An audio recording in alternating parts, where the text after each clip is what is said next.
Do you have a nickname? Would you like to have one? I think most of us would like to have it. And if a person whom we love calls us, we just love it. The same way, God loves to hear it when we talk with Him, and especially if you calls Him using a nickname. He loves to speak with each one of us. Try to create a special bond with the Trinitarian God. He is not an angry God. He is full of love and compassion, which cannot be measured. He loves to hear from us. He loves us when we love Him unconditionally and without fear. Just pour out your heart to Him. Speak as you speak to your best friend.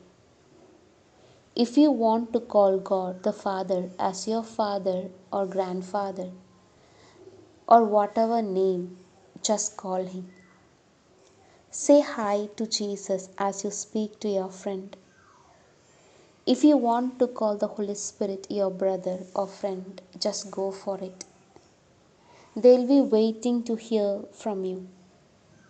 Today, take time to think about a special name by which you want to address them. I know they will simply love it. Have you seen sugar getting melted when it's getting heated up? And once it cools down, it becomes strong, changes its color. In the same way,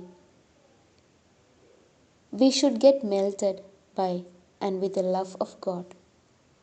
Once we experience His love and unite with Him, our heart cools down, feels peace and joy.